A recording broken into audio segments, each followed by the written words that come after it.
Bienvenue dans ce culte du dimanche soir que nous saluons au nom de Jésus-Christ.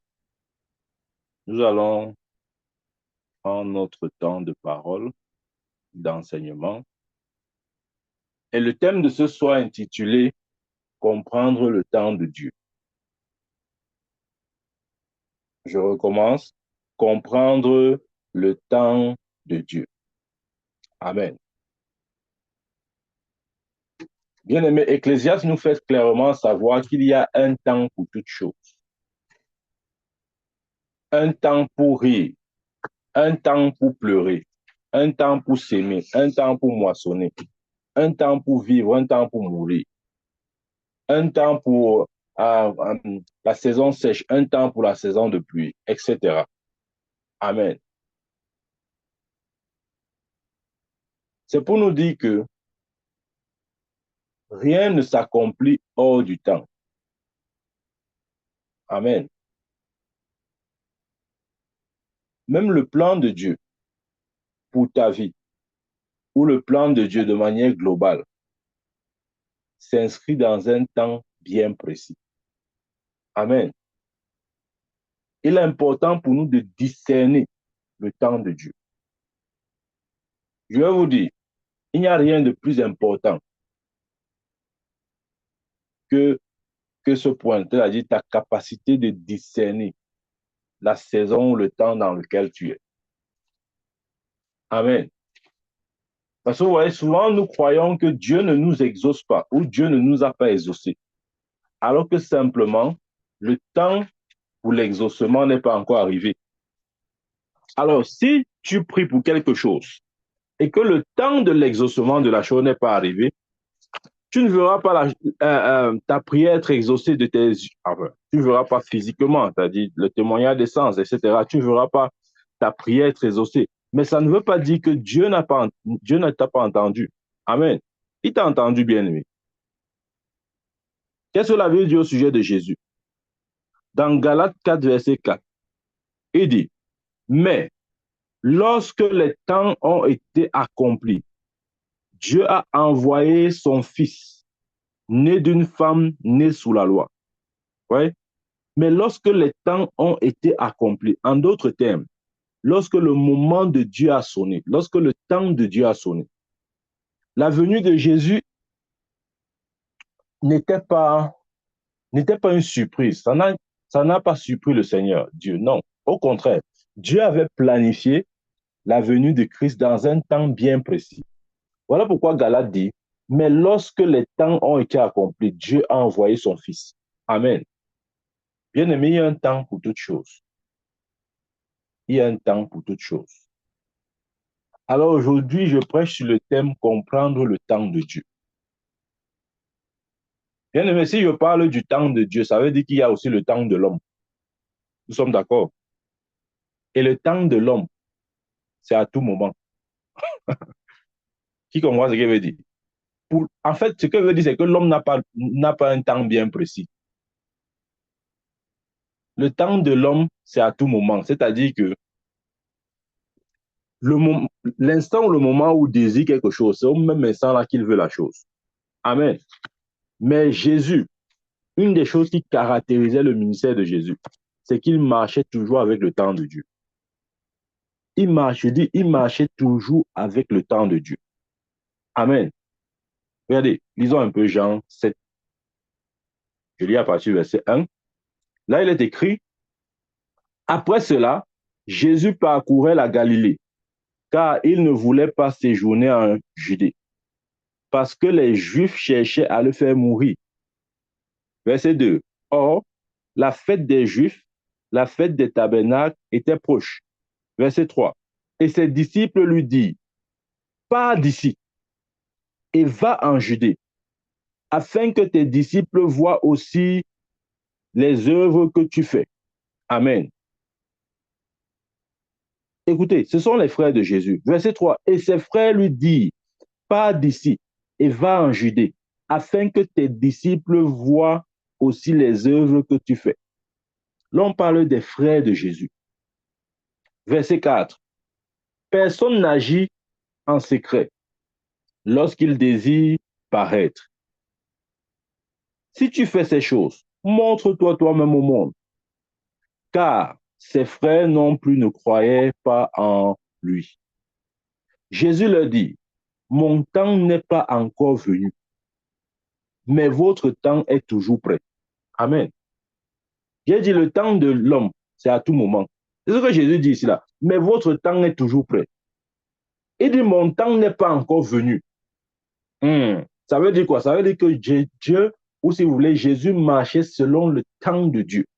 Il dit, mon temps n'est pas encore venu, mais votre temps est toujours prêt. Bien aimé, il y a des chrétiens comme ça là.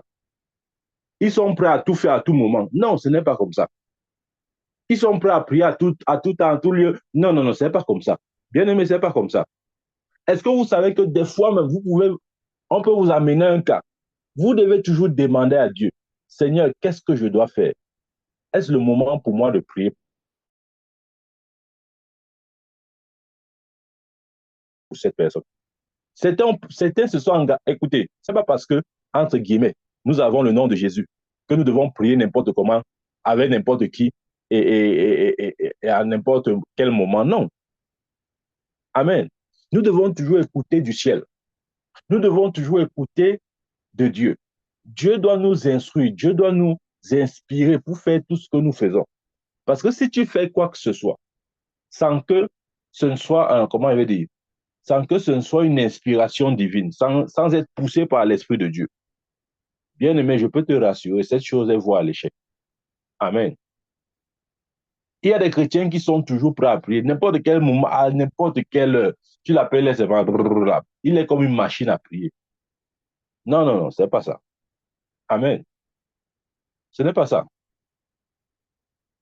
Nous devons apprendre à discerner le temps de Dieu.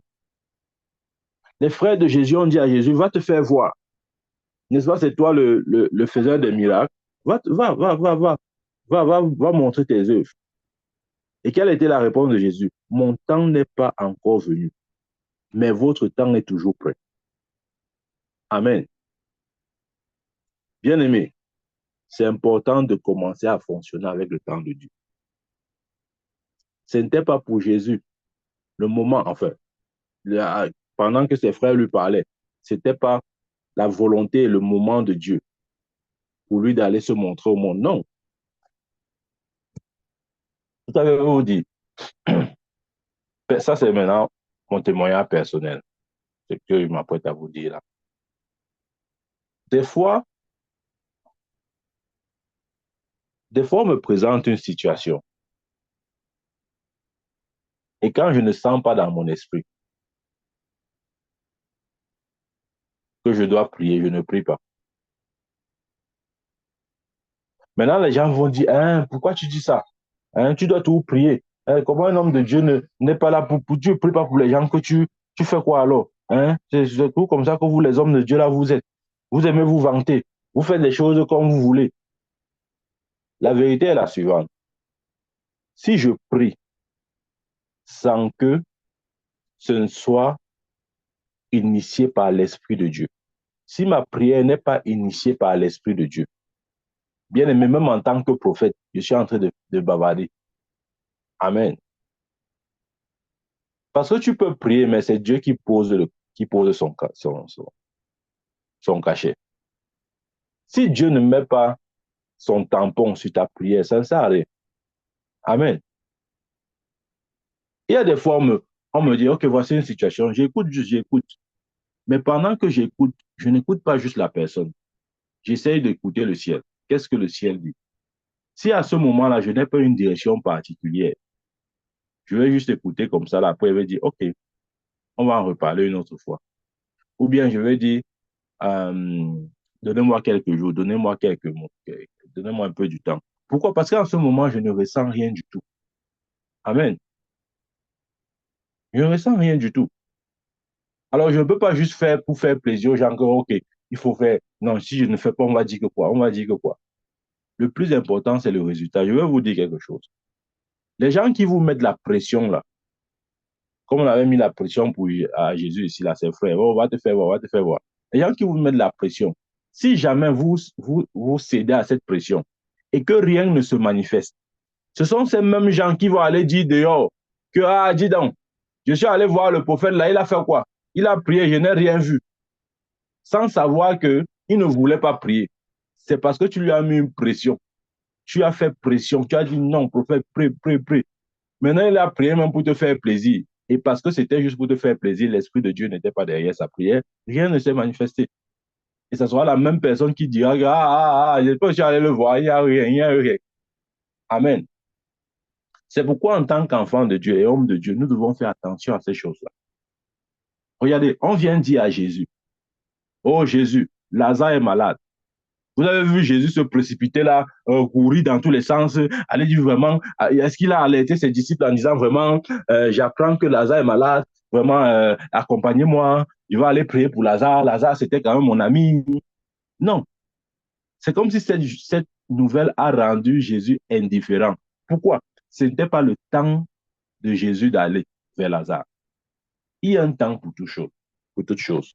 J'ai dit aujourd'hui, je prêche sur le thème comprendre le temps de Dieu. Si Jésus était allé à ce moment-là, je peux vous rassurer, rien ne se serait manifesté.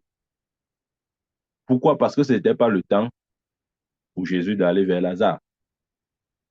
Et quand il est mort, mais quand il est mort, après 4 jours, le Père a dit au Fils, c'est le moment, vas-y.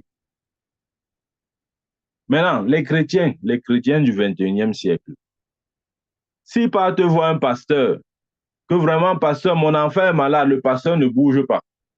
On va dire, il manque d'amour. Vraiment, un pasteur qui manque d'amour.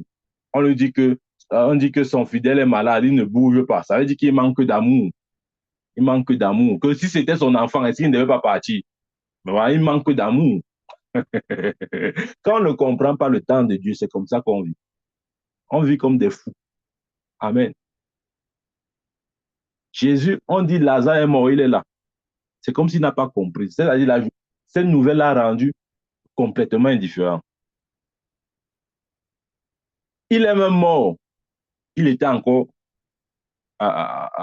sur place. Il n'a pas bougé. Amen. C'est 4 jours après, il dit maintenant à ses disciples, allons vers Lazare. Il a dit clairement à ses disciples que Lazare est mort. Amen. Et nous savons ce qui s'est passé. Quand il est arrivé, Lazare est ressuscité. Maintenant, je nous pose une question. Qu'est-ce qui est plus glorieux? Guérir un malade ou ressusciter un mort? Répondez-moi, s'il vous plaît. Qu'est-ce qui est plus glorieux? Guérir un malade ou ressusciter un mort? Des fois, quand nous manquons de comprendre et discerner le temps de Dieu, nous allons expérimenter les petites gloires. Nous allons juste expérimenter les guérisons, alors que Dieu voulait manifester une résurrection. Mais à cause de ton impatience, à cause du fait que tu ne reconnais pas le temps de Dieu, tu agis selon la pression extérieure. Rappelons-nous de Moïse. Pourquoi Moïse n'est pas entré à Canaan alors que Dieu avait dit que c'est Moïse qui devait faire entrer Israël à Canaan? C'est justement à cause du fait qu'il est cédé à la pression du peuple. Bien aimé, la pression nous amène souvent à agir hors du temps de Dieu. À partir d'aujourd'hui, refuse de céder à toute forme de pression, quelle que soit l'origine, la provenance, quelle que soit la nature de la pression. Commence à dépendre des signaux du ciel. Amen. C'est vrai, bien aimé. Ne soyons pas toujours prêts. Ouais, Jésus avait dit quoi? Verset 6. Jésus leur dit, mon temps n'est pas encore venu, mais votre temps est toujours prêt. Voilà. Le temps de l'homme est toujours prêt. À tout moment, n'importe quand, il est prêt. Non, non, non. La Bible dit ceux qui sont conduits par l'Esprit de Dieu sont fils de Dieu. Quand tu es conduit par l'Esprit de Dieu, ça veut dire que tu fonctionnes avec le temps de Dieu, le timing de Dieu. Et bien aimé, c'est tellement important. C'est important de comprendre le temps de Dieu. Sinon, nous allons passer à côté de beaucoup de choses. Pas seulement passer à côté de beaucoup de choses. Nous pourrons être comme des ennemis de Dieu.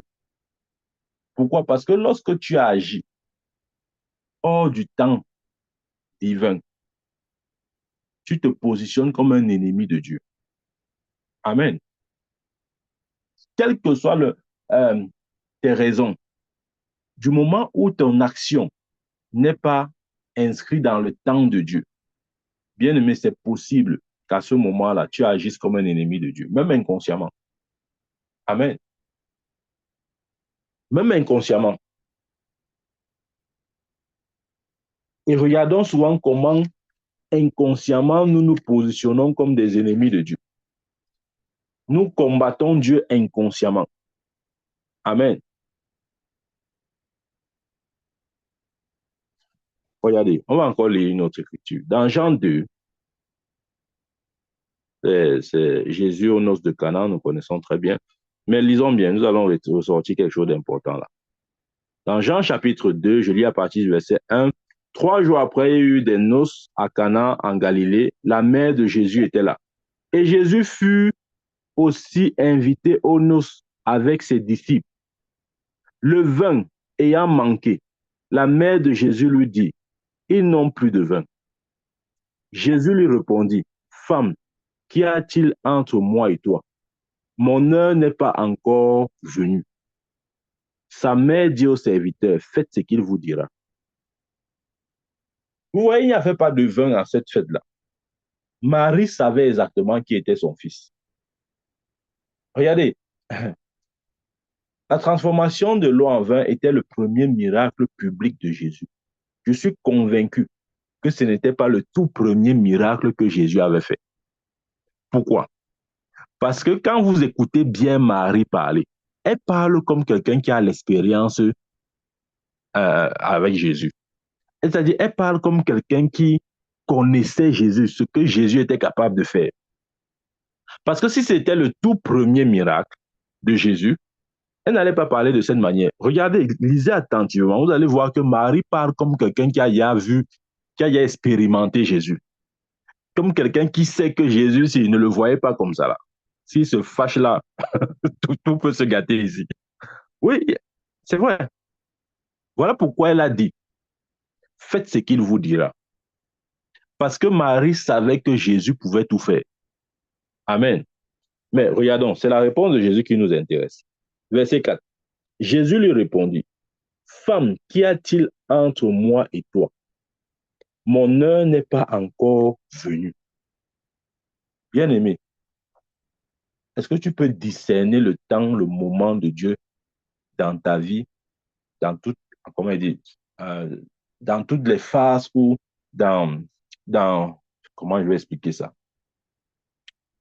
Dans toutes les phases de ta vie, est-ce que tu peux identifier le moment de Dieu? C'est-à-dire, est-ce que tu peux savoir exactement ce que Dieu attend de toi maintenant? Quelle est la pensée de Dieu maintenant à ton sujet? Qu'est-ce que Dieu voudrait que tu fasses? Ou bien tu marches juste selon les instructions des hommes. On vient aujourd'hui, on dit, oh, le vin manque, il n'y a pas de vin. Multiplie le vin. Tu te lèves, tu dis, OK, je vais multiplier le vin. Non. Jésus a dit, mon temps n'est pas encore venu. Amen. Mon temps n'est pas encore venu. J'ai dit au début de ce message, Dieu agit avec le temps, bien-aimé. Et il est important pour nous de discerner le temps de Dieu. Sinon, nous allons croire que soit Dieu ne nous exauce pas, ou Dieu n'écoute pas nos prières. Parce que Dieu ne nous répondra pas toujours dans notre temps défini, dans notre moment où on veut, c'est-à-dire le moment d'exaucement qu'on a défini. Non, ce n'est pas comme ça. Amen. Ce n'est pas comme ça. Dieu travaille avec son temps. Et son temps n'est pas le nôtre. Amen.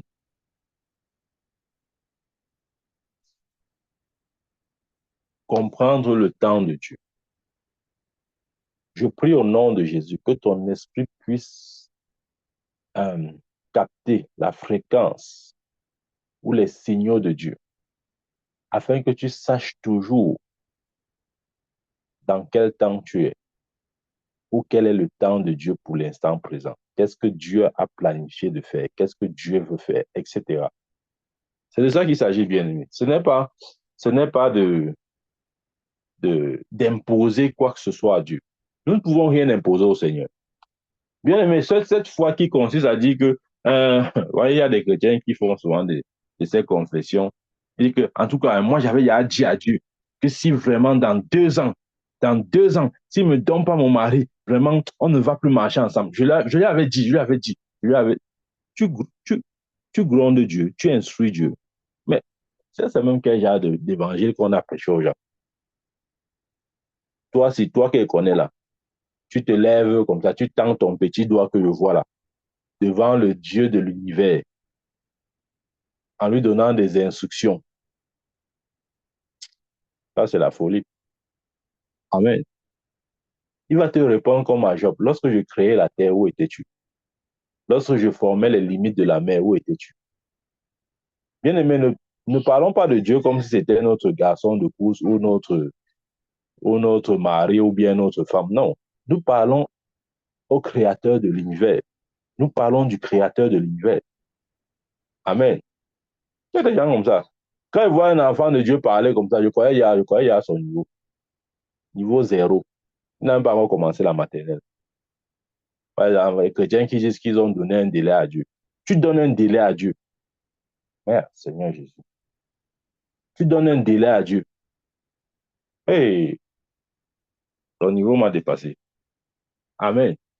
Tu ne peux pas donner un délai à Dieu. Parce qu'avant que le temps ne soit temps, il était. Il a créé le temps. Il vit hors du temps. Il vit dans l'éternité. Donc, tu ne peux pas le soumettre au temps selon ta conception. Parce qu'il n'est pas soumis au temps. Du moins au temps selon la conception terrestre. Il a créé le temps et il vit hors du temps. Mais toi, tu veux, euh,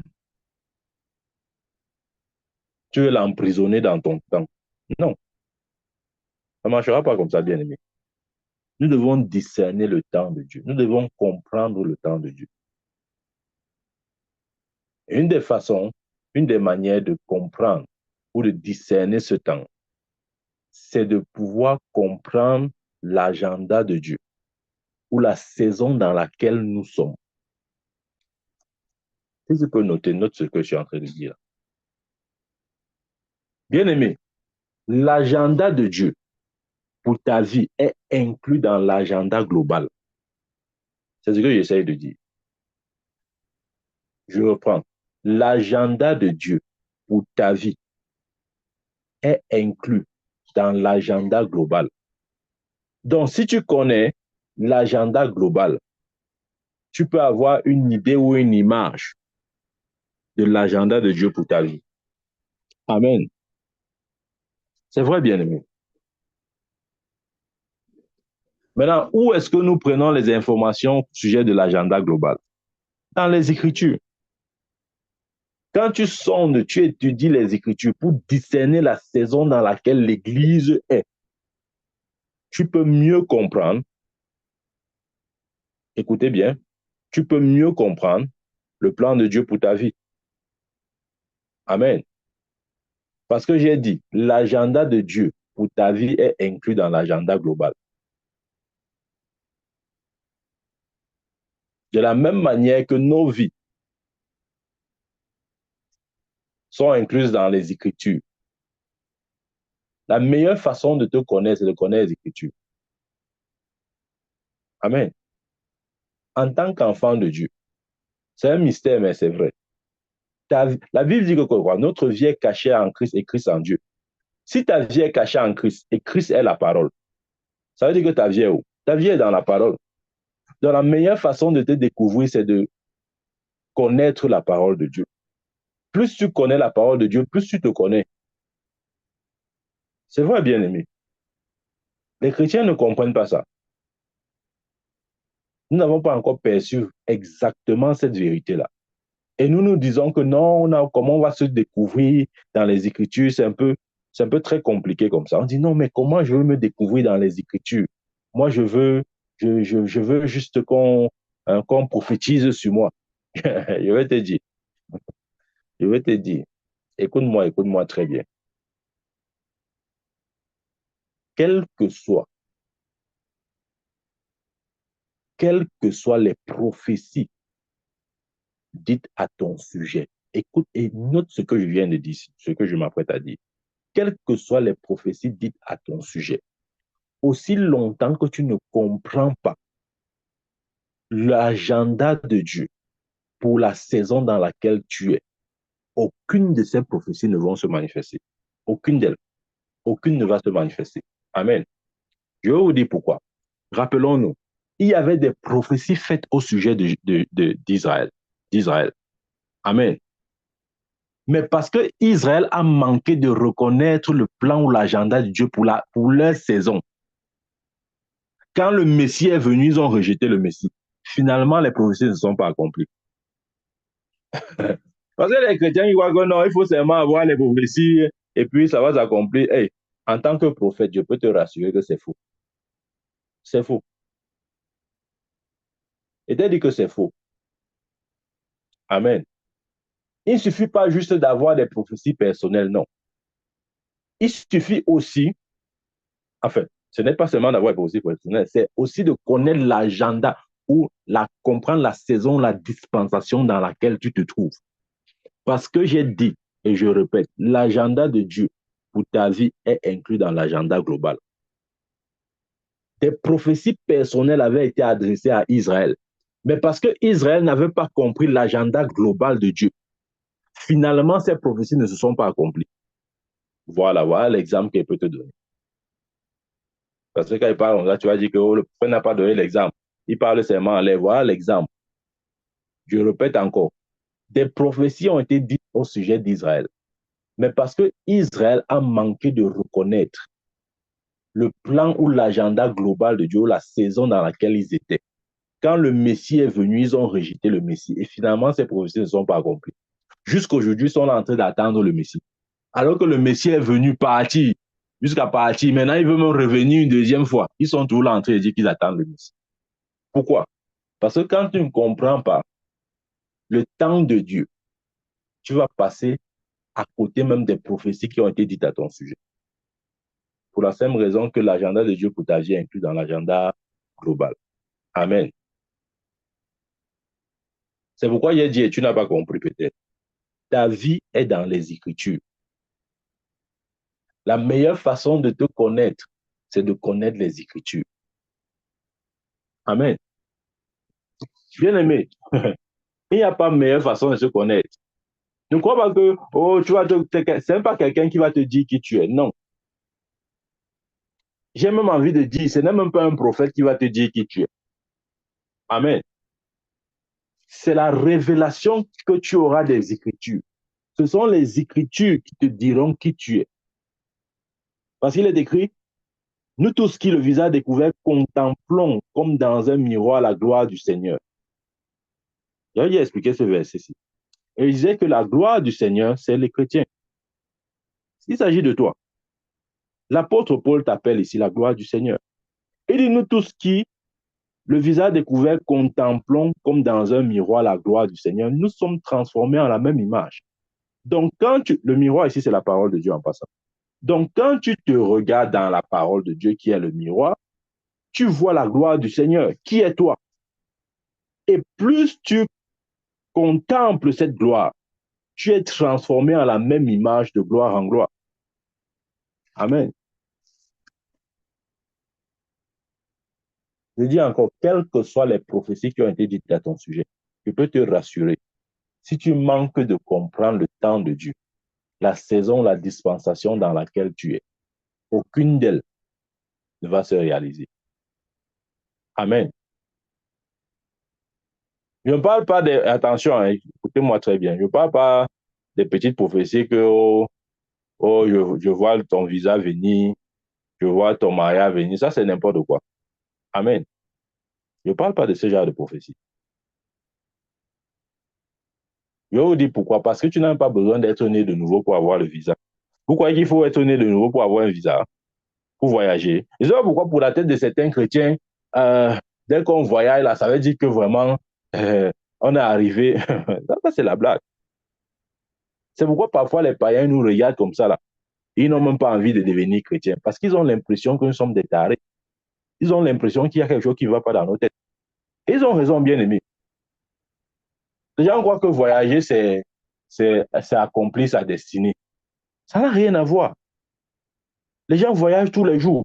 Païens, les gens qui ne connaissent pas Jésus, qui renient, les, les, les, les athées même, ils sont dans des avions tous les jours. Toi, tu es là en train de croire que ta bénédiction, c'est voyager. Il faut arrêter ça. Amen. Moi, lorsque je parle des prophéties, je parle de ces paroles qui peuvent, comment je vais dire ça, de ces paroles, comment dire, dont l'accomplissement peut te permettre d'impacter une génération. Je suis en train de te parler de prendre ton visa, prendre ton mariage. Vous croyez vraiment qu'il faut être chrétien pour se marier? Vous croyez vraiment ça? Vous croyez que tous ceux qui sont mariés là dehors sont chrétiens? Il faut arrêter ça. Amen. Ne limitons pas le christianisme à ces choses-là. Moi, je ne parle pas de ça. Je parle du pouvoir, la capacité d'impacter, pas seulement une génération, d'être une bénédiction pour des générations à venir, de laisser un héritage, de laisser ses empreintes, d'être un modèle pour d'autres générations. C'est de ça qu'il parle. Amen. Donc, tu es toujours en train de dire que, oh, Seigneur, euh, je veux voyager. C'est vraiment les chrétiens. Que Dieu nous aide. Amen. Il est important pour nous de comprendre la dispensation dans laquelle nous sommes. Amen. Regardez. Dans, dans 1 Chronique,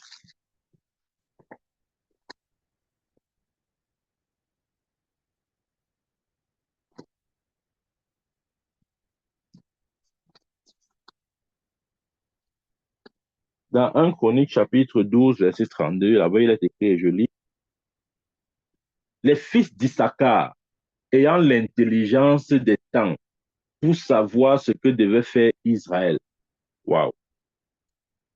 Les fils d'Issachar avaient l'intelligence des temps pour savoir ce que devait faire Israël. C'est pourquoi j'ai dit que l'agenda de Dieu pour ta vie est inclus dans l'agenda global. Parce que les fils d'Issachar avaient l'intelligence des temps. Les fils d'Issachar avaient l'intelligence des temps.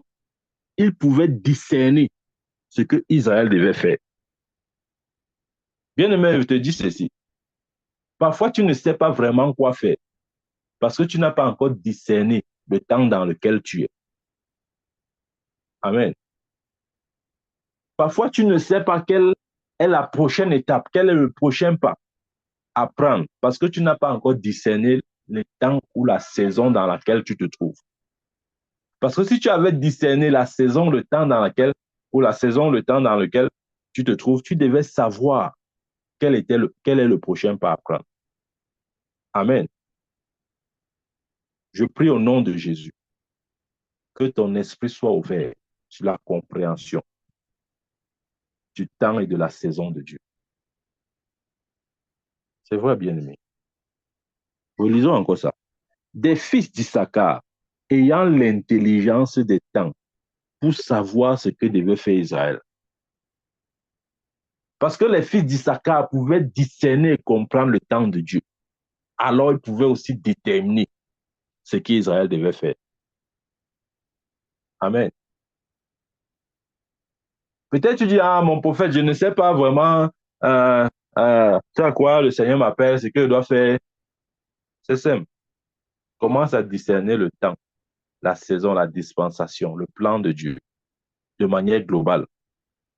Parce que ta vie ou le plan de Dieu pour ta vie, ce plan est inclus dans le plan global. Amen. C'est vrai, bien-aimé. Croyez-moi, c'est vrai.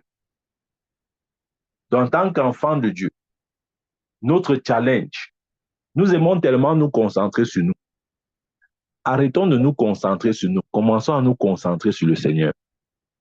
Vous voyez, quand je dis discerner le temps ou la saison de Dieu, c'est en fait, ce que je veux dire, c'est comprendre ou connaître mieux le Seigneur. Amen. Si nous apprenons à le connaître ou à le comprendre mieux, nous discernerons exactement quel est le désir de son cœur. Et si tu sais ce que le Seigneur veut, tu peux savoir ce que toi, tu dois faire. Amen. Je reprends ça. Si tu sais ce qu'il y a dans le cœur de Dieu, tu peux savoir quoi faire pour accomplir son désir. Mais si tu ne sais pas ce qu'il y a dans le cœur du Seigneur, tu ne sauras pas toi-même ce qu'il faut faire. Amen. Comprendre le temps de Dieu, c'est découvrir aussi le cœur du Seigneur. Amen. Si je te pose la question, qu'est-ce que le Seigneur veut pour cette saison? Quelle réponse vas-tu me donner? Ou bien tu sais que non, moi je veux la voiture, moi je veux la maison, moi je veux le mariage, moi je veux le visa. Voilà, c'est ce que toi tu sais. Mais si je te pose la question, qu'est-ce que le Seigneur veut? Là, il ne s'agit plus de toi, il s'agit du Seigneur. Quel est le cœur du Seigneur? Quelle est la volonté du Seigneur? Qu'est-ce que Dieu veut le plus pour cette saison, pour cette dispensation? Maintenant que plus que jamais nous abordons, où nous sommes en train de vivre les derniers instants de l'Église sur terre. Si je te pose la question, quelle est la volonté de Dieu pour l'Église de manière globale? Quelle réponse me donneras-tu? Amen. J'espère que nous savons au moins ce que nous sommes en train de vivre les derniers temps. Oh, croyez-moi. Quand on parle des derniers temps, il y a quelqu'un qui dit, ah, laissez ça. Depuis le temps des apôtres, vous parlez toujours des derniers temps. Voilà 2000 ans, à 2000 ans après, vous êtes toujours en train de parler des derniers temps. D'ailleurs, même, on attend, mais on va voir si ça va venir ou pas. Je vais te dire, si au temps des apôtres, ils parlaient déjà de cette manière, à combien plus forte raison, à combien plus forte raison maintenant? Si Paul pouvait avertir l'Église il y a de cela 2000 ans sur ces choses, à combien plus forte raison maintenant? Amen.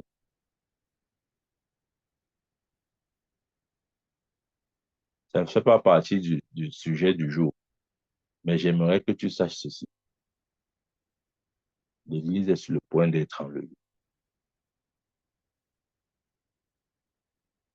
Les signes sont de plus en plus forts.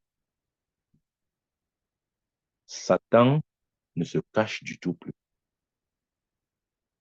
Il y a des manifestations tellement visées que même un aveugle ne pourra pas dire qu'il n'avait pas vu. Amen.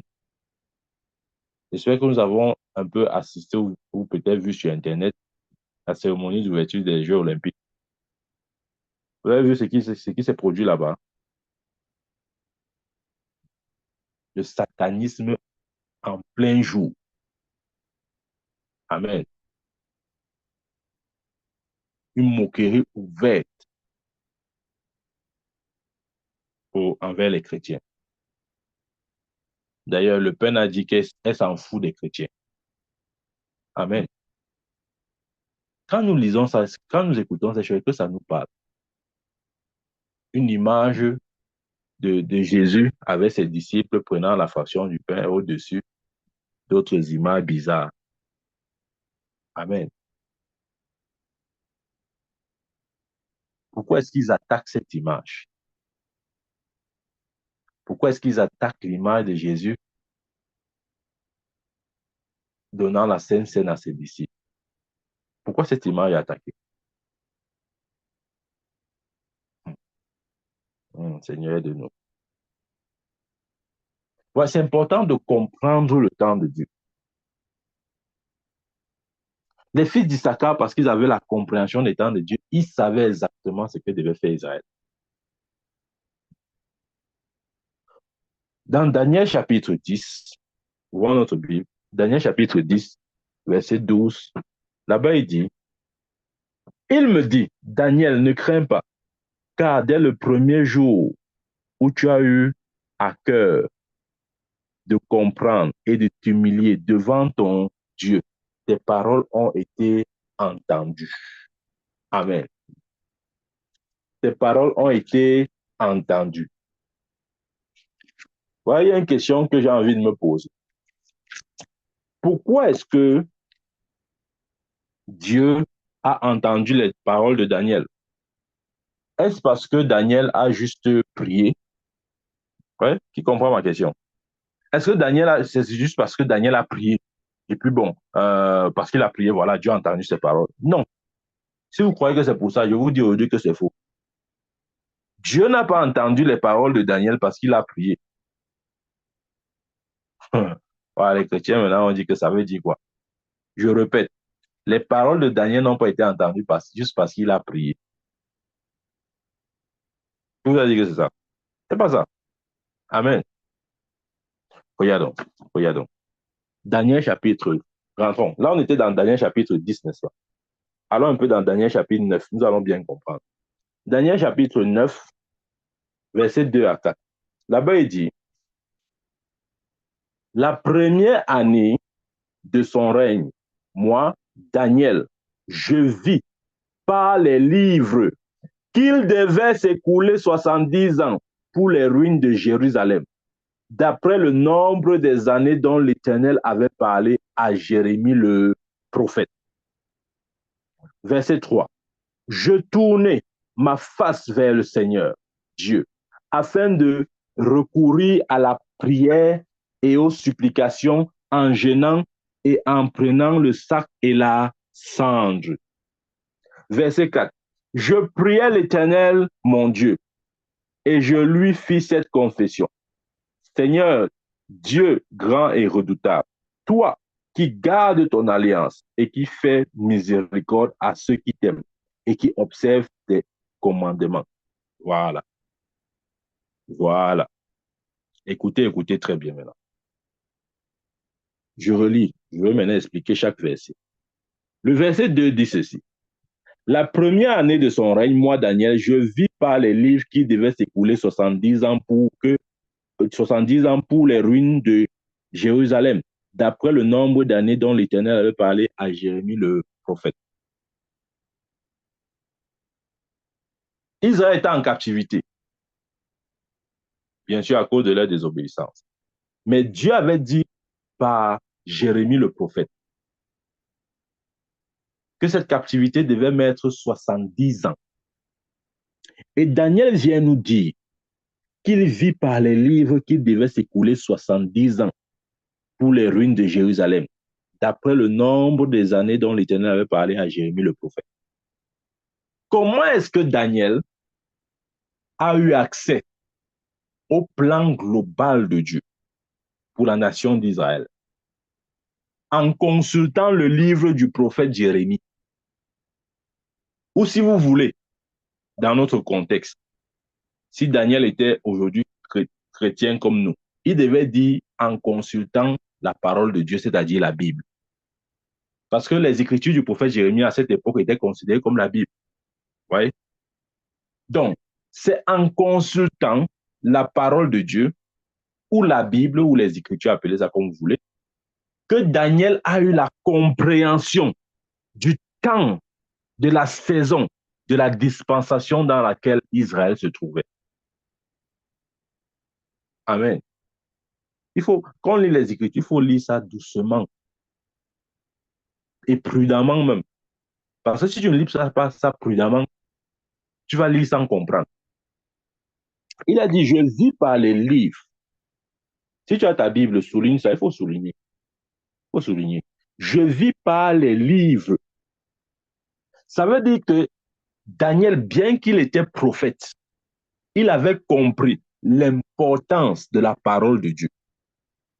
Il y a des chrétiens qui, jusqu'à aujourd'hui, ne comprennent pas vraiment l'importance de la parole de Dieu. Quand on dit études bibliques, venez, ils sont occupés. Quand on dit il y a enseignement, venez écouter. Non, ils sont occupés, ils n'ont pas le temps pour ça. Mais ils vont attendre qu'ils auront les problèmes. Maintenant, les pasteurs ne vont pas rester tranquilles. Maintenant, le pasteur ne peut plus dormir. Bien aimé, ça ne marchera pas comme ça. Daniel était prophète. Il n'a pas dit, oh, je suis prophète. Je n'ai pas besoin de la parole de Dieu. Moi-même, je suis prophète. Je veux prophétiser. Je veux parler moi-même. Dieu aussi va écouter ma prière. C'est faux, hein? Amen. C'est pas les livres, notamment celui du prophète Jérémie, que Daniel a compris que dans la saison dans laquelle il vivait, l'esclavage ou, euh, la servitude d'Israël devait s'étendre sur une période de 70 ans. Maintenant, le verset 3 dit quoi? Je tournais ma face vers le Seigneur Dieu afin de recourir à la prière, aux supplications en jeûnant et en prenant le sac et la cendre. On ne met pas la charrue avant les bœufs. Daniel n'a pas commencé avec les prières, les supplications, les jeûnes, les cendres et le sac. Non. Ce que beaucoup de chrétiens, là, ce que nous aimons faire. On commence toujours avec on saute le verset 2. Je ne sais pas pourquoi le verset 2 là nous énerve. On commence avec le verset 3. On commence avec les prières, les supplications, les jeûnes. On prend le sac, la cendre. Mais est-ce qu'on a commencé avec le verset 2?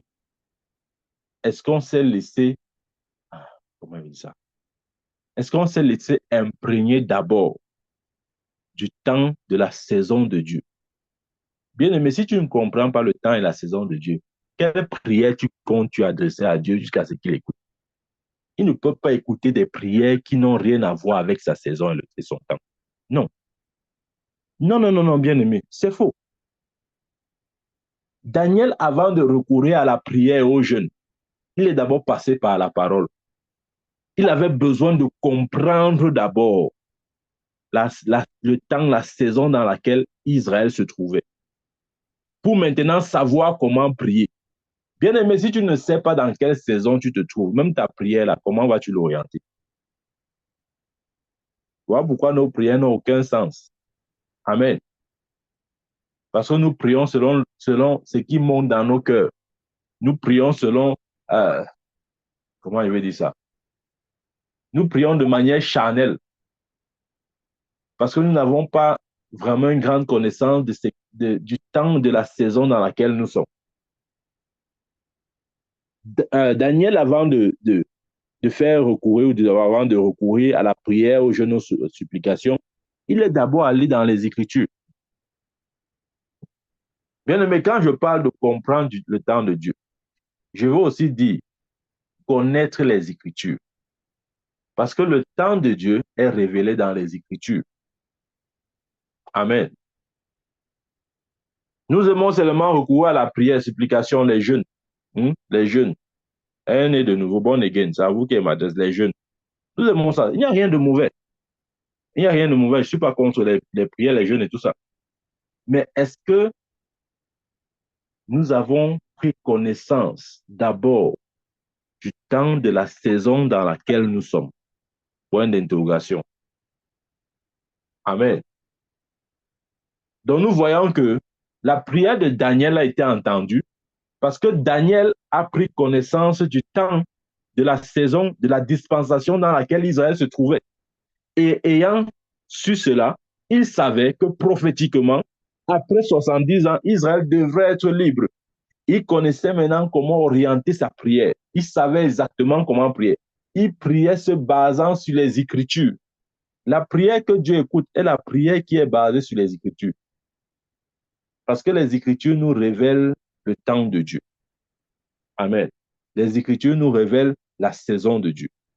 Amen. Bien-aimé, j'aimerais te dire encore ce soir que nous sommes dans une dispensation assez spéciale. Parce que dans cette dispensation, comme Esaïe avait prophétisé, la connaissance remplira la terre comme l'eau couvre le fond des mers. C'est une dispensation où Dieu veut faire connaître sa volonté parfaite à tous ses enfants.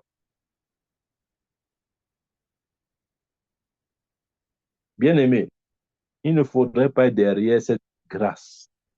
Il ne faudrait pas être en marge, il ne faudrait pas être exclu, il faudrait pas marcher à contre-courant. Amen. Dieu a décidé que dans cette saison, une des choses qui caractérise notre saison, c'est la révélation des mystères de Dieu. Amen. Et de plus en plus, ces mystères sont révélés. au corps de Christ. De plus en plus, Dieu suscite dans son Église ses serviteurs, ses enseignants, ses apôtres, ses prophètes, ses pasteurs, appelez-les comme vous voulez, qui vont apporter la révélation. Sans révélation, le peuple est sans frein. Amen. Et connaissant ou prenant conscience du temps, de la saison, le peuple de Dieu sera plus efficace, même en termes de prière, en termes de jeûne, en termes de supplication. Amen. Tu dois comprendre la saison de Dieu. Amen. Dieu nous dirige principalement par sa parole, au moyen de son esprit. Amen. Lorsque la parole et l'esprit opèrent en nous, nous marchons conformément au plan de Dieu et à son calendrier. Nous avons besoin de deux choses, de la parole et de l'esprit, pour connaître le plan de Dieu et pour marcher dans le plan de Dieu. La parole nous aide à connaître le plan de Dieu et l'Esprit de Dieu nous aide à fonctionner ou à marcher dans le calendrier de Dieu. Amen.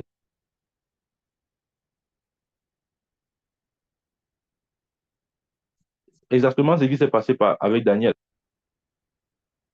C'est pas la parole, c'est en étudiant la parole que Daniel a pris connaissance du temps de Dieu au travers des écritures du prophète Jérémie. Il avait découvert quoi? Il avait découvert qu'il la captivité, disons, cette période de captivité devait s'étendre sur 70 ans.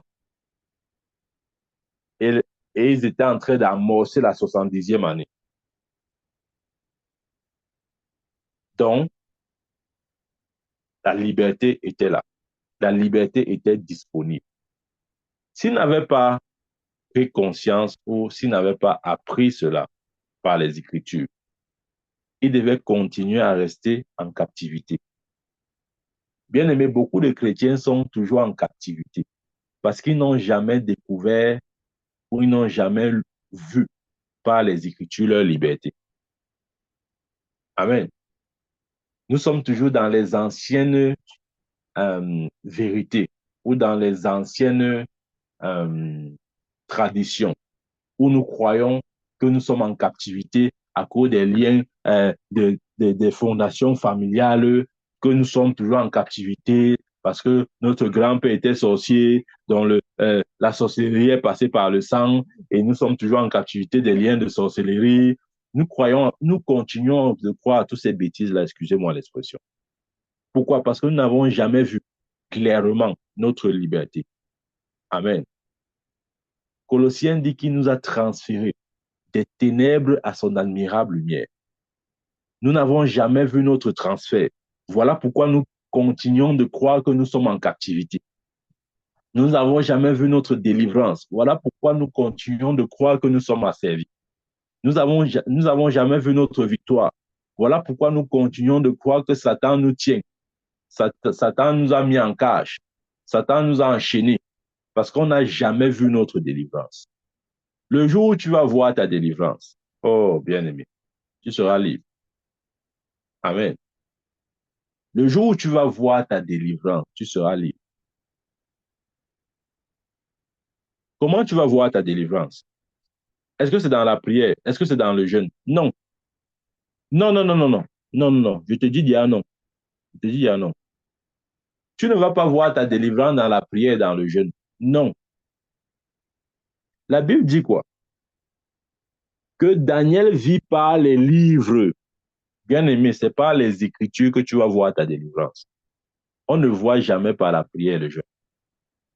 Amen. On voit par les livres. On voit par les écritures. On voit par la connaissance. Zaïla a dit, mon peuple périt faute de connaissance. On voit par la connaissance. Amen. C'est important, bien aimé. C'est tellement important. Ce que je dis là, c'est tellement important. C'est pas la connaissance ou par les Écritures que nous voyons. Amen. Est-ce que tu peux voir ta liberté? Est-ce que tu peux voir ta délivrance? Est-ce que tu peux voir hum, ta victoire?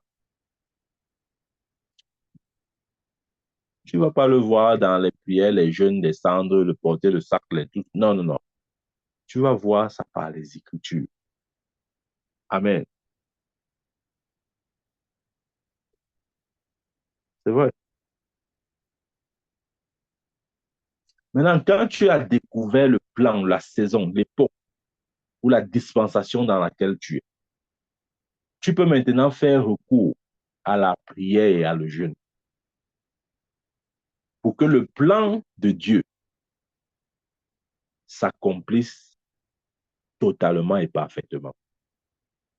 Mais tu dois d'abord voir, tu dois d'abord découvrir quel est ce plan-là. Si tu ne sais pas quel est ce plan, comment tu vas prier? J'ai dit, avant que Daniel ne recourt à la prière, le jeûne, etc., il a d'abord découvert le plan de Dieu. C'est quand il découvre le plan de Dieu qu'il fait maintenant recours à la prière et le jeûne. Amen. Tu dois d'abord voir, tu dois d'abord découvrir le plan de Dieu avant de te lancer dans les jeûnes, les prières, tout ce que tu veux. Amen. C'est vrai, bien aimé. Si nous manquons de discerner le temps, les saisons, la dispensation dans laquelle nous sommes. J'ai pris l'exemple d'Israël. Rappelons-nous, Jésus, vers la fin de son ministère, a pleuré sur Jérusalem. Amen. Pourquoi est-ce qu'il pleurait sur Jérusalem? Parce qu'il a dit, oh Jérusalem, si seulement tu avais reconnu l'heure de ta visitation. Parce que le Seigneur que Jérusalem attendait est venu, mais ils n'ont pas su. Quelle tristesse. Bien-aimé, imagine-toi, vous attendez le Messie depuis des milliers d'années. Le Messie vient et vos yeux sont aveugles. Vous manquez de discerner, voici le Messie. Amen. Plusieurs chrétiens sont ainsi. C'est-à-dire que nous ne voyons rien en réalité. Nous sommes comme des aveugles. C'est vrai, beaucoup de chrétiens, nous sommes comme ça. Nous sommes comme des aveugles. Et bien aimé, quand tu ne vois pas, oh, je ne sais pas s'il y a un handicap plus grand que celui de la cécité. Bats-toi, maudis la cécité dans ta vie. Je te dis la vérité. Je parle là plus de la cécité spirituelle. Justement, le fait que tu ne comprends, le fait de ne pas comprendre le temps, la saison de Dieu, de ne rien comprendre au sujet de Dieu, c'est très dangereux, bien-aimé. Amen. Nous devons apprendre à, comment on dit ça? Nous devons apprendre à nous synchroniser avec la volonté et le temps de Dieu pour nous. Tu vas me dire, mais comment je veux savoir quel est le temps de Dieu? Il t'est dit, et c'est simple, si tu étudies les Écritures révèlent, un, la volonté de Dieu, et deux, le temps de Dieu. Ce sont des mystères. De la même manière que le Dieu Tout-Puissant s'est fait homme, venant à la personne de Jésus-Christ, le Dieu qui a créé l'univers, le Dieu qui ne pourrait et qui ne s'est jamais rendu visible, le Dieu invisible est devenu visible à la personne de Jésus. De la même manière, la connaissance de la volonté et du temps de Dieu est renfermée dans les Écritures. N'essaye pas de comprendre ça avec ton intelligence. Tu ne peux pas comprendre avec l'intelligence. Perçois juste cette vérité à partir de ton esprit. Amen. Moi, je le dis par expérience. La volonté et le temps de Dieu sont dans les Écritures. Parce que l'Esprit de Dieu en nous, et l'Esprit de Dieu nous aide à marcher sur le calendrier de Dieu. Mais l'Esprit de Dieu ne peut pas t'aider à marcher sur le calendrier de Dieu si tu ne connais pas le plan de Dieu. Ce n'est pas l'Esprit de Dieu qui te révèle le plan de Dieu, c'est la parole de Dieu. Amen. Voilà pourquoi j'ai dit, nous avons besoin de deux choses principales, la parole et l'esprit. Si tu marches avec ces deux choses, bien aimé, tu seras automatiquement synchronisé avec la volonté et le temps de Dieu. D'où la nécessité d'étudier les Écritures et accorder aussi un temps à la prière. Parce qu'on étudie pour avoir la lumière et on prie pour, pour que ce que nous avons vu se matérialise. Amen. C'est ça la prière. La prière, c'est amener dans le naturel ce qu'on a vu dans le surnaturel. Mais il faudrait d'abord voir. Si tu ne vois pas, qu'est-ce que tu comptes amener dans le naturel que tu n'as pas vu? Tu ne peux rien amener. Pour que j'amène quelque chose dans le naturel, il faudrait que mon œil l'ait vu dans le spirituel. Et pour voir, j'ai dit, c'est la compréhension que tu peux avoir des Écritures. C'est ça, bien aimé. Le roi ne soit pas déjà chrétien, on dit les Écritures, ça t'énerve. Je ne sais pas si on comprend. Il y a des chrétiens qui ne donnent pas vraiment certaines valeurs aux Écritures. Voilà, quelqu'un avait dit que chanter, c'est prier deux fois. On préfère chanter, on dit, oh non, quand on chante, on prie deux fois. Il faut sortir de la paresse. Hein. De vous dire la vérité, il faut sortir de la paresse. Il faut t'asseoir. Bien aimé, assieds-toi. Personne ne peut le faire à ta place. À un moment donné, même quand tu écoutes un enseignement comme celui-ci, à la fin, ne dis pas, OK, j'ai écouté. OK, OK, oui, oui, je suis d'accord avec ce que le prophète a dit. D'accord, d'accord, d'accord. Et puis tu pars. Non, non, non, non, ça ne marchera pas comme ça. Ce que tu as écouté, réécoute. Et quand tu réécoutes, prends un cahier, ouvre ta Bible. Je vais te dire pourquoi il faut faire ça. Peut-être quand je le dis, tu ne sais pas pourquoi je le dis. Dieu ne nous parlera jamais jusqu'à ce qu'il nous voit préparer à entendre sa voix. Je répète ceci. Dieu ne nous parlera jamais jusqu'à ce qu'il nous voit préparer à l'entendre. Il y a des chrétiens qui disent, je n'ai jamais entendu la voix de Dieu. Sondez bien ces chrétiens. Ils n'ont jamais pris au sérieux la parole de Dieu. Parce qu'il est impossible d'écouter la parole de Dieu sans entendre Dieu. Je dis c'est impossible. C'est impossible. Maintenant, si Dieu voit que tu n'accordes pas un sérieux à sa parole, pourquoi que sa voix va comment comptes-tu entendre sa voix? Parce que ça, je crois qu'on doit un peu lire. Quand il parle comme ça, les gens ont dit, oh, le prophète n'a pas donné les versets bibliques. Il a seulement parlé, il n'a pas donné les versets bibliques. Où est ta Bible maintenant? Dans, dans Hébreu chapitre 1, il dit là-bas, après avoir autrefois, à plusieurs reprises et de plusieurs manières, parlé à nos pères par les prophètes, verset 2, Dieu dans, Dieu dans ces derniers temps, souligne, Dieu dans ces derniers temps, il faut souligner, Dieu dans ces derniers temps nous a parlé par le Fils, qu'il a établi héritier de toutes choses par lequel il a aussi créé le monde. Dieu avant a parlé de plusieurs reprises, à plusieurs reprises et de plusieurs manières à nos pères par les prophètes. Mais Dieu, dans ces derniers temps, nous parle quoi? Par le Fils. Lorsque je parle du Fils, je parle de la parole. Voilà pourquoi j'ai dit, le canal principal ou le moyen principal par lequel l'enfant de Dieu écoute Dieu, croyez-moi, c'est d'abord par la parole. Oui, vous allez me dire, ah, la Bible dit que Dieu parle tantôt d'une manière, tantôt d'une autre, dans les songes, les rêves, les visions. Oui, je n'ai pas dit non. Il peut nous parler par ces autres canaux-là. Mais le canal principal, c'est la parole. C'est pourquoi j'ai dit, si tu veux entendre la voix de Dieu,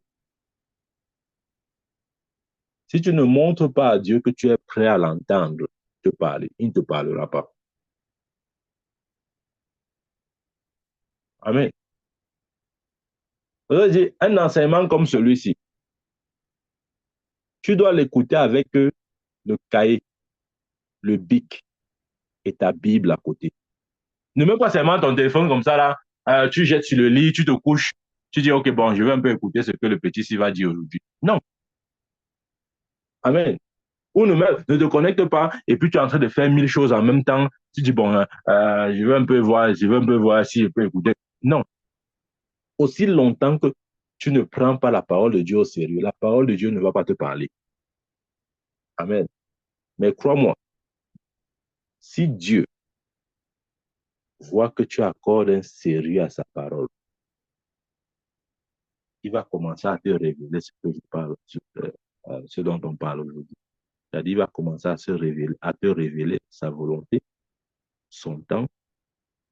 Tu auras la compréhension de la saison dans laquelle nous sommes. Et comprenant la saison dans laquelle nous sommes, tu vas toi-même te comprendre. Parce que l'agenda de Dieu pour ta vie est inclus dans l'agenda global. Amen.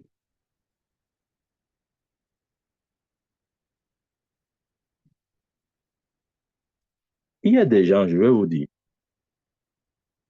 il y a des gens, c'est vrai, Dieu parle aussi par des rêves, je ne dis pas non, mais Dieu parle principalement par sa parole.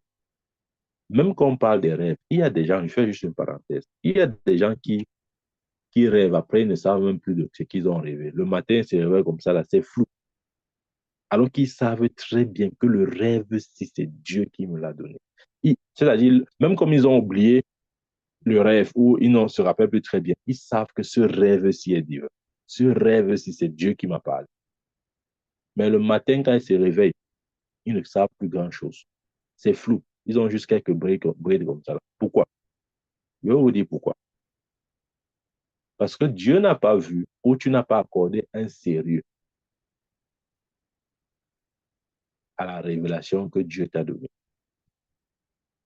Parce que si tu avais accordé un sérieux, voici ce que tu devais faire. Tu devais dormir avec un cahier et un bic à côté de toi. Je vais vous dire comment ça se passe. Des fois, quand Dieu te parle par des rêves, à l'instant où le rêve ou la vision finit, généralement, tu te réveilles à ce moment-là. Même si après, tu te rendors. Mais généralement, à ce moment, tu te réveilles. Mais souvent, nous banalisons la chose. Nous ne savons pas pourquoi est-ce que Dieu nous réveille juste après la vision. À peine Dieu te réveille que tu as encore envie de dormir. Et tu pars dormir pour la deuxième fois. Et quand tu te réveilles encore, enfin, quand tu pars dormir, et quand tu te réveilles pour la deuxième fois, tu as l'impression que ton premier rêve n'est plus très clair pour toi. C'est un peu comme flou. Tu ne peux plus vraiment restituer ça comme tu avais vu. Bien aimé, voilà l'erreur que tu as commise. C'est que dès que la vision est finie, quand Dieu t'a réveillé, Dieu te réveillait pour que tu notes ce que tu as vu. Mais tu n'as pas noté. Tu as laissé. Maintenant, quand tu t'es rendormi, quand tu te réveilles une seconde fois, tu n'as plus le rêve dans sa totalité. Il y a des endroits où tu n'es plus très, très sûr vraiment de ce qui s'est passé. C'est un peu flou, c'est un peu flou.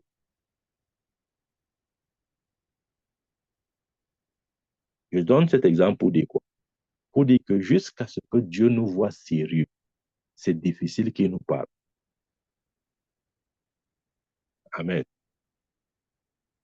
Bien aimé, c'est difficile.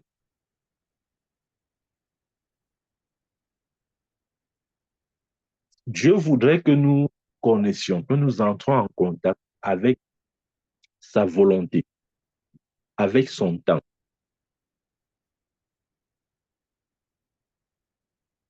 Amen. Une des choses aussi, je l'ai toujours dit et le dirai toujours, une des choses qui peut nous aider, en plus de la parole de Dieu, comme j'ai dit, d'étudier la parole de Dieu, c'est de prier beaucoup en langue. Bien aimé, prie beaucoup en langue.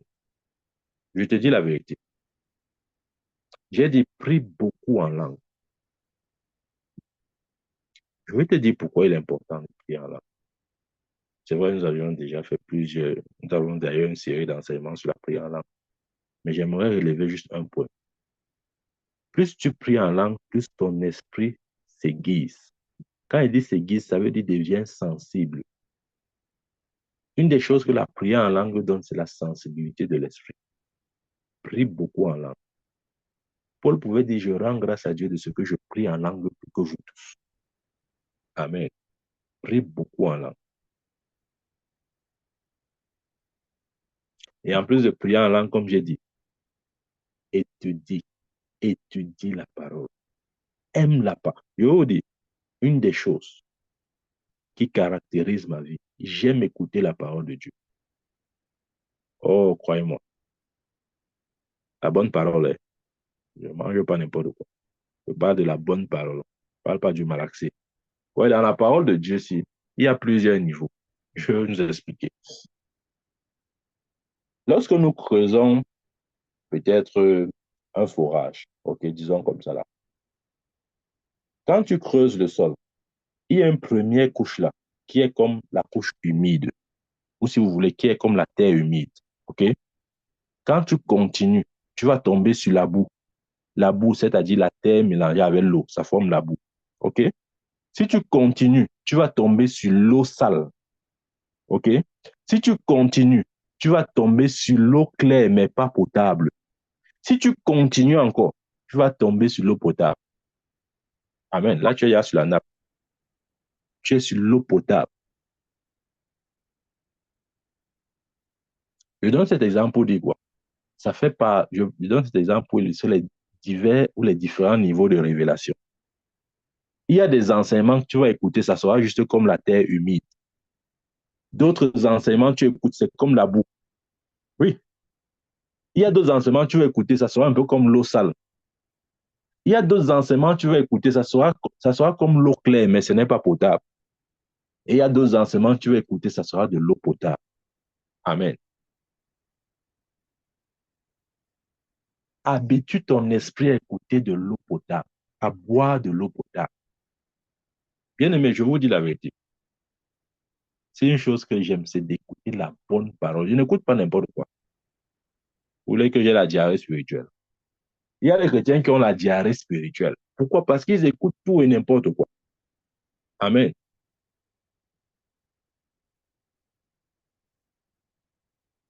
Bien aimé, je prie au nom de Jésus qu'à partir d'aujourd'hui, ton esprit puisse discerner avec clarté, avec précision, la volonté de Dieu, le temps de Dieu, la dispensation, la saison dans laquelle nous sommes. Parce que nous ne pouvons véritablement nous comprendre qu'en comprenant le plan de Dieu. Amen. C'est vrai, bien-aimé. Et j'ai dit, la chose principale qui nous aide à comprendre le temps de Dieu, c'est la découverte, c'est la révélation des Écritures. Comment est-ce que Daniel a su que, que Israël devait passer par cette captivité de 70 ans? En lisant les Écritures du prophète Ézéchiel, du prophète Jérémie. Amen. C'est en lisant Ézéchiel que Daniel a su. Bien aimé, il y a des choses que tu ne sauras que par découverte. Croyez-moi, il y a des choses que tu ne sauras que par découverte. Ta parole est lampe à mes pieds et lumière sur mon sentier. C'est ce que la Bible dit dans Somme 119, verset 103, 105. Ta parole est lampe à mes pieds et lumière sur mon sentier. La lumière c'est la parole de Dieu. Amen. Ailleurs, il dit ta parole, l'entrée de ta parole est claire. Nous avons besoin de la lumière. Amen. Nous voyons même la vie de l'apôtre Paul. Les gens croient que, écoutez, l'apôtre Paul n'était pas ce que nous croyons là. Ce n'était pas n'importe qui, c'était quelqu'un, il était, comment je vais m'expliquer ça? L'apôtre Paul aimait les Écritures. Amen. Les gens croient que l'apôtre Paul, il a fait ce qu'il a fait juste parce que il avait la grâce de Dieu sur lui. Oui, il avait la grâce de Dieu sur lui. Mais croyez-moi, Paul aimait les Écritures. Tu ne peux pas grandir dans ta foi sans la connaissance des Écritures. Ça, c'est impossible, bien aimé. ne te dis pas qu'il y aura une croissance pour toi sans les Écritures. Ce n'est même pas possible.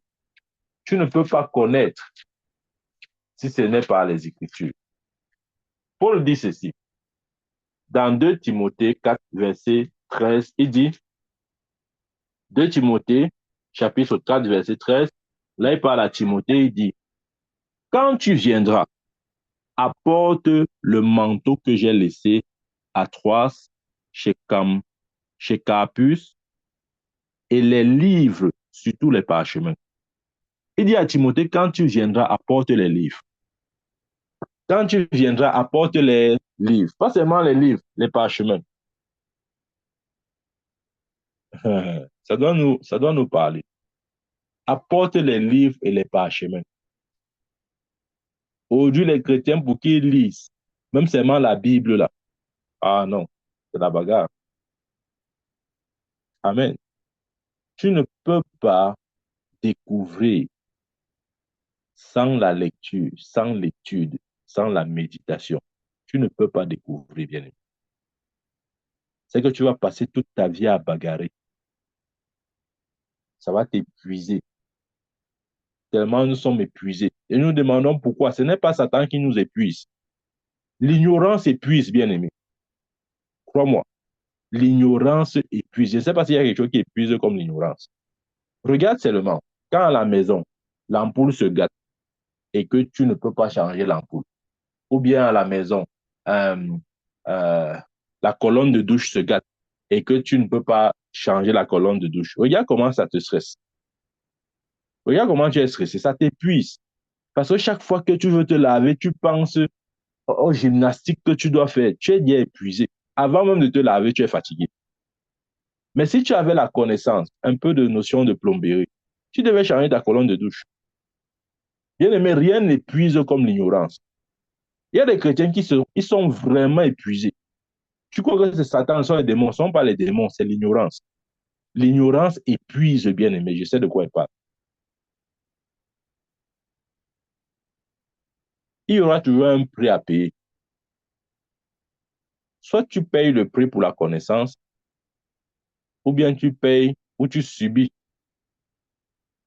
le fait de ton ignorance. Amen.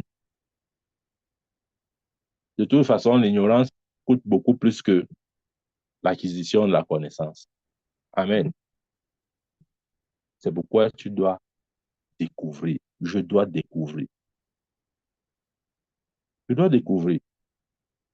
Nous ne pouvons plus continuer de vivre comme ça. C'est fatigant. Des fois, tu pries, tes paroles ne sont pas entendues.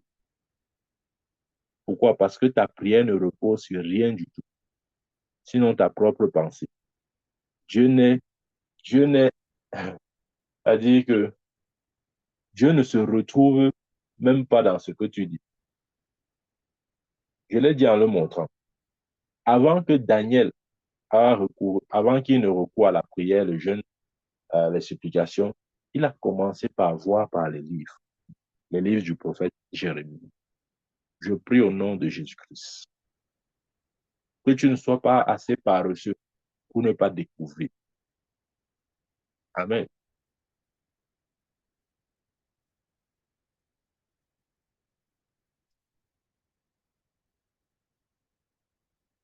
Mon expérience personnelle,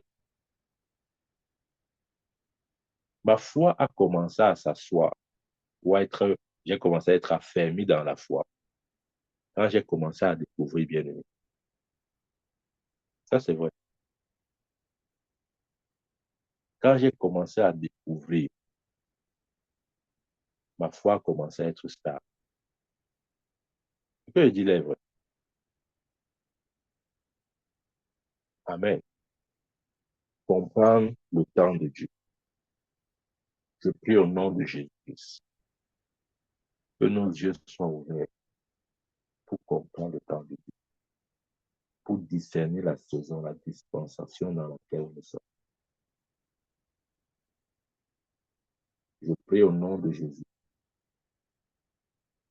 que nos paroles, nos prières soient entendues parce que justement nous aurons compris préalablement le temps de Dieu.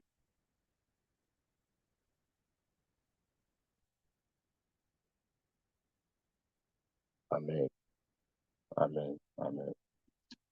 Que Dieu nous bénisse au nom de Jésus-Christ. Amen.